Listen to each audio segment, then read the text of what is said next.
Siang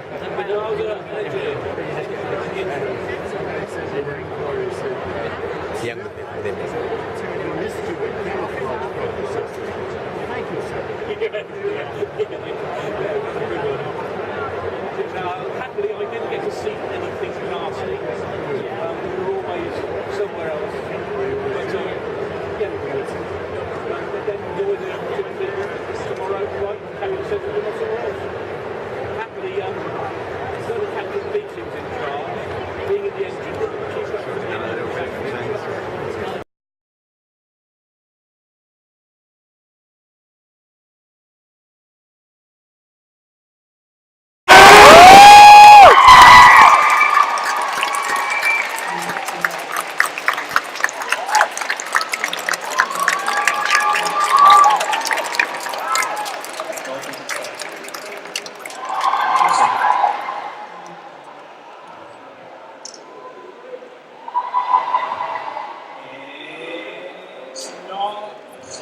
Just time yet to announce the other guest. However, I do believe we could probably fill some questions right now, if that's okay.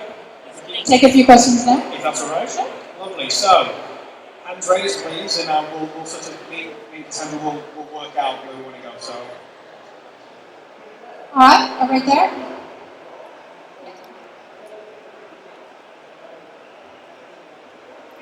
Do you plan to have Magnus in all the future Shadowhunter series? Do I plan to have Magnus in all the future Shadowhunter series? Yeah. Magnus lives. He's one of my favorites, and that's why he has his own whole spin-off series, The Bane Chronicles, but I can't promise he'll be in everything, because I don't want to make any promises about who lives and who dies. So yeah, I'm sorry, that's all I can say. I'm going to interject here because I have an important announcement to make. Very big deal. Very, very big deal. You met Jamie yet? Here he is. Come on, keep that going.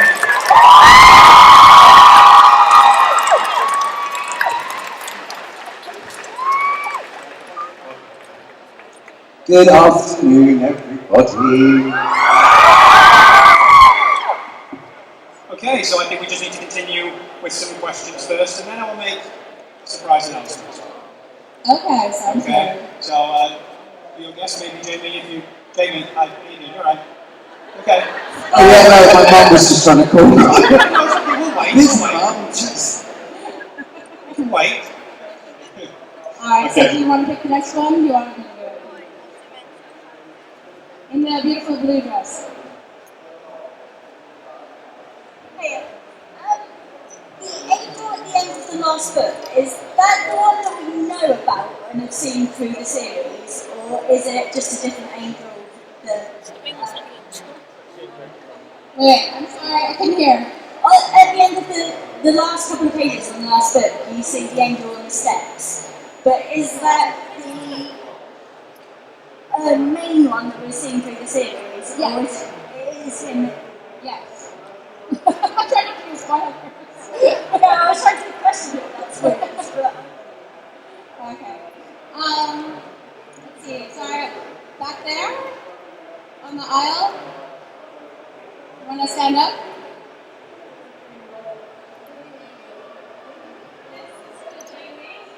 Hello.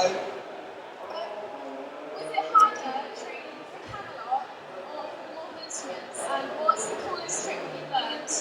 It was harder training for the Mortal Instruments. But to be fair though, I think without the previous training that I'd done on Camelot, it would have been a lot harder. The coolest trick that I learned, for a while I knew how to kill somebody with my bare hands. That was pretty awesome. But I've got a brain like a sieve, so literally it just disappeared. Like someone was like trying to fight me the other day. I was like, not really, I'm alright. I'll probably just go home and read a book.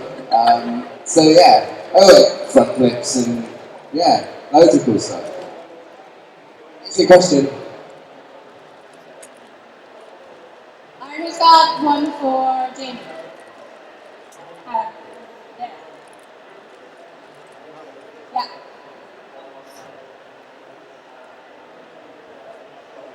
Are you ready for the global success that's going to come with the film, already with the books. Can you predict the future? Is that for certain? I'm kidding.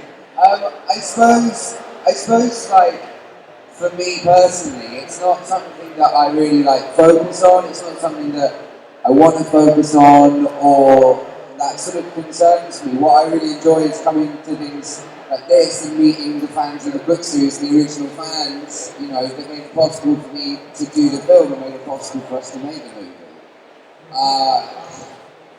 You know, am I prepared? I don't know what's coming. I'm just going to carry on being me, I suppose. I'll try anyway. It's worked for 24 years, so I'll give it a shot for a bit longer. Got a question for Cassie.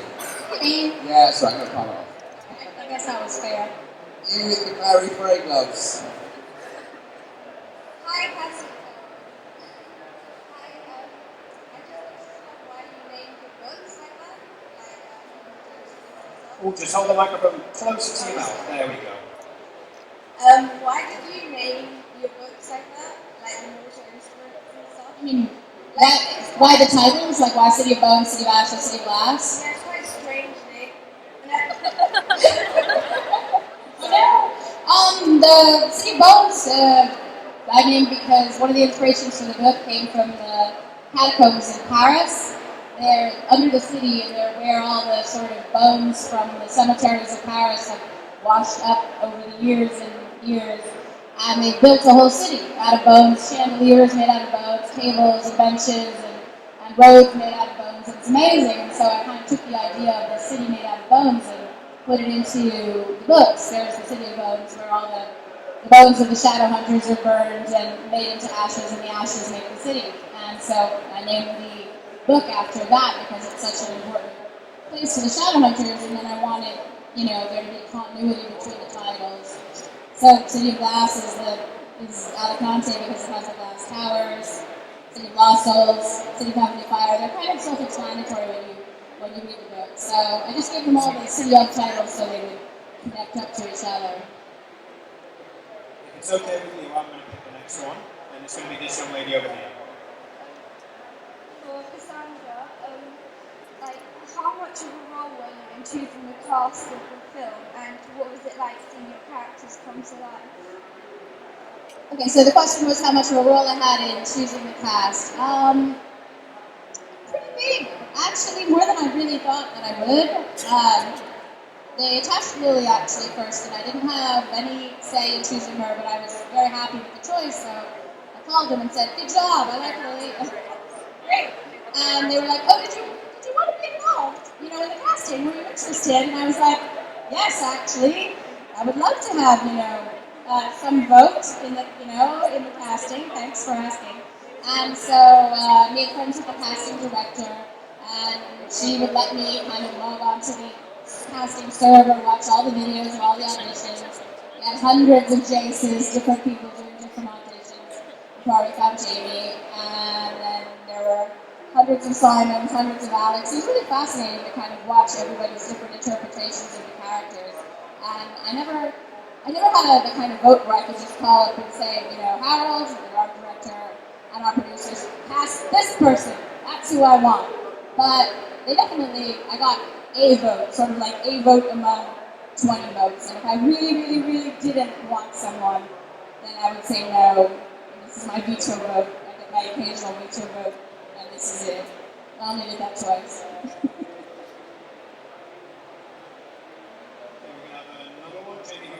Select someone. Yeah, When you pick a member, any member. There's someone at the back with the hats. You're waving a hat. You caught my attention. And in the meantime, we'll just chill out. No, not today. Not today. Ooh, not today. This question is for Cassandra. I was just wondering, the Pop-Up Princess, you explained how Jason was Oh, you know what? You could repeat the question and just hold it. Do this. in Pop-Up Princess, you explained how Jay Fleming's birthmark, and I was wondering whether that was planned or just like a eureka moment.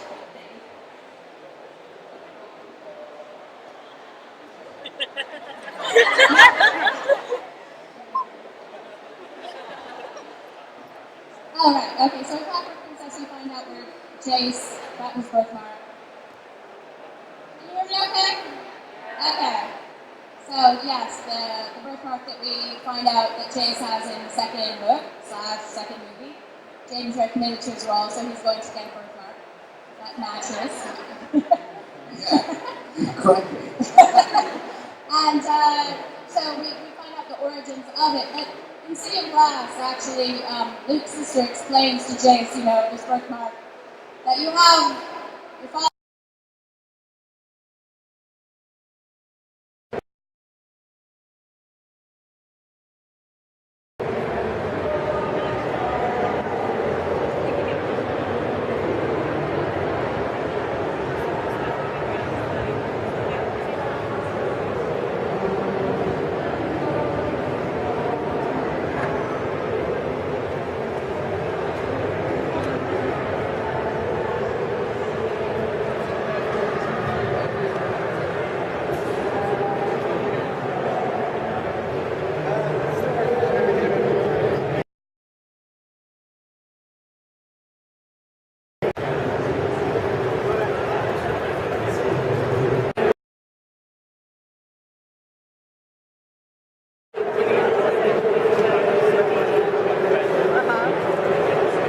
Well, thank you for recommending them. So how long ago did you read them?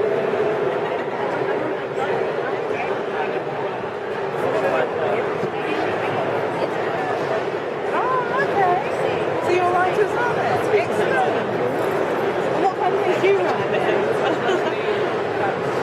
Right. Excellent. Oh, well, good luck.